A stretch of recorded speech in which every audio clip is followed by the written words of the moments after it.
This is CBS News Chicago.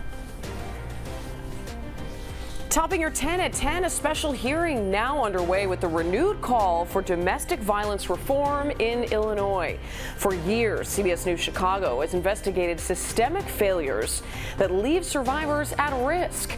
Now, Cook County officials are meeting to brainstorm ideas to protect domestic violence victims. Our Darius Johnson has that story. Darius? Good morning. This morning's hearing is shining a light on the gaps that survivors face when they turn to the justice system for protection. From delayed court orders to a lack of support services, officials are now hearing firsthand how the system is falling short.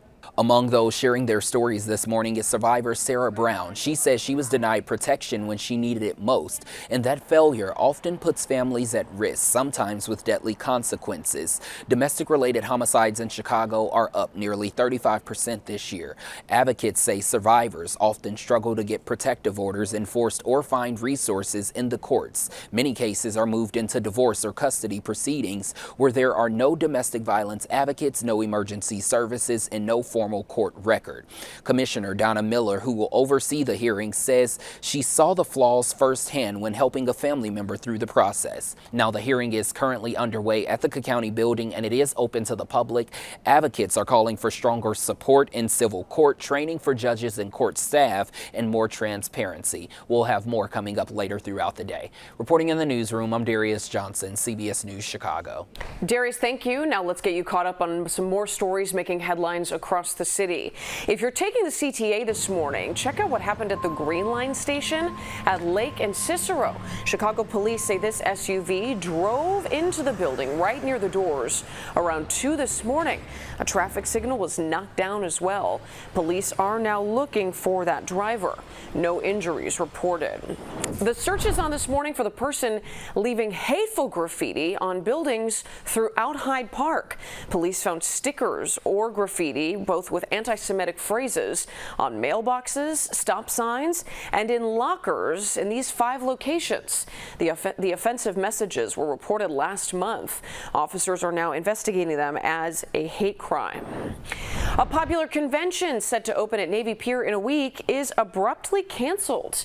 Epic Cons host popular entertainment events around the country. The company posted this message online saying, quote, "Due to unforeseen circumstances outside of our control, we are canceling Epic Cons Chicago 3. We spoke to a person from Colorado who said they already paid $1,400 to attend that event.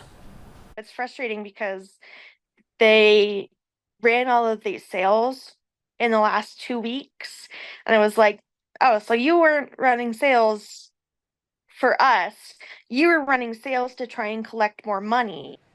We have learned that the company, Epic Events and Entertainment, has been named in 2 lawsuits. One, filed by Cash Advance LLC, states, quote, "There remains a balance due of more than $611,000.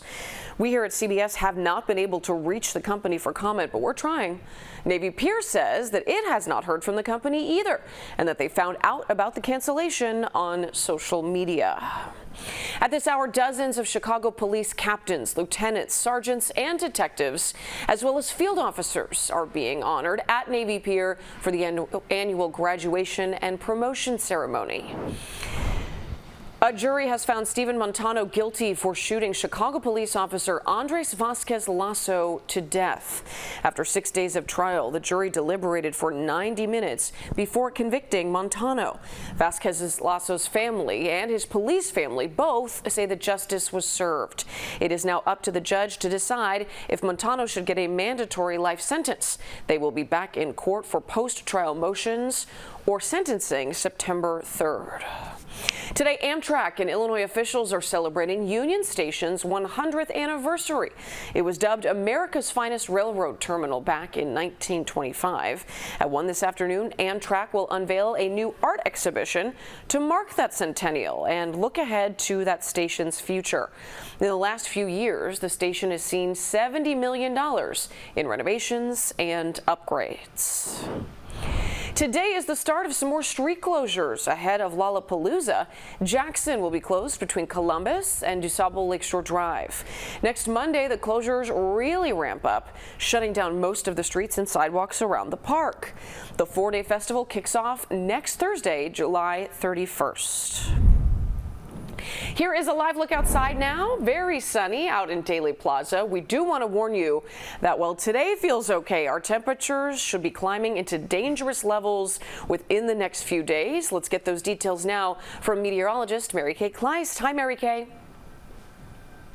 Well, good morning, Marie. You know, you're going to notice when you step outside the humidity already creeping up. We are at 80 degrees right now at Midway, 77 in the Loop. The water temperature, by the way, is 72. So if you're thinking about some beach time, that's where you could get some refreshing changes because humidity is building today. Extreme heat. We have weather alerts for Wednesday and for Thursday. Then the cold front marches in. That's going to create some gusty storms on Friday. A few of those may linger into Saturday as well. So the heat alerts are up from the Gulf Coast all the way to the Great Lakes. Here closer to home, we have that extreme heat watch kicking in tomorrow morning. This heat dome, the stagnant hot air mass, will stay in place for a solid 2 days. It will feel like 103 Wednesday afternoon in the Loop. Not much change on Thursday either. In fact, Thursday could be a touch hotter. So the feels like temperature, the triple digits, the actual temperature, middle and upper 90s. Notice the drop on Friday. With that comes a higher rain chance.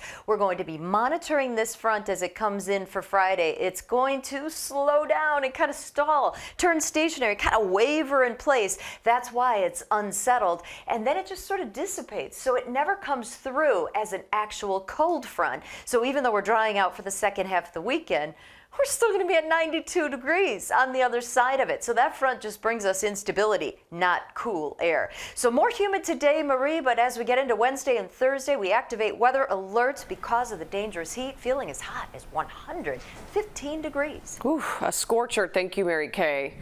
A former Louisville police officer was sentenced to nearly 3 years in prison for the death of Briana Taylor. Police shot and killed Taylor in 2020 during a no-knock raid.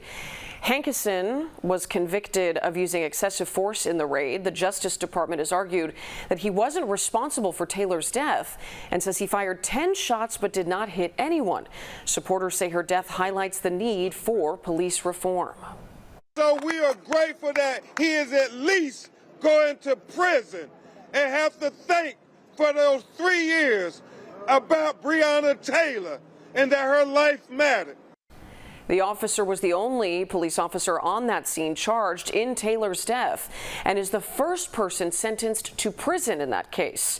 2 other officers are still awaiting trial. Brian Kobberger has a chance to explain why he stabbed and killed 4 Idaho college students tomorrow. That is when his sentencing hearing is set to take place. Kobberger pleaded guilty to first-degree murder and burglary earlier this month to avoid the death penalty. He's expected to be sentenced to life in prison without parole and will give up his right to appeal. The victims' grieving families will also be given the chance to give their impact statements. Within the hour, CBS News has learned that President Donald Trump is pulling the U.S. from UNESCO, that is the United Nations Scientific, Educational, and Cultural Organization. The president insists the group, in his words, supports woke, divisive cultural and social causes. This comes as a CBS News poll finds that the president's approval rating has fallen from 53% in February to 42% now. He is polling 90 to 95% among Republicans. That is higher than any Republican president or leader of that party ever. President Trump also making headlines with his call for the NFL's Washington Commanders to change their name back to what it was originally. In a social media post, the president said that he may block a new stadium deal in Washington if the Commanders don't make that change. City officials already announced a deal back in April to bring the team back to its former home, the RFK Stadium. Washington's mayor dodged the controversy when questioned about it yesterday. What I'm concerned about is we haven't done our part. And so we need to complete our part so that the team can get to work. President Trump also wrote the Cleveland Guardians baseball team should change their name Both teams changed their names in 2022 because they were seen as offensive to Native Americans. That will do it for your 10 at 10 nonstop news. We will be right back with more of your top stories.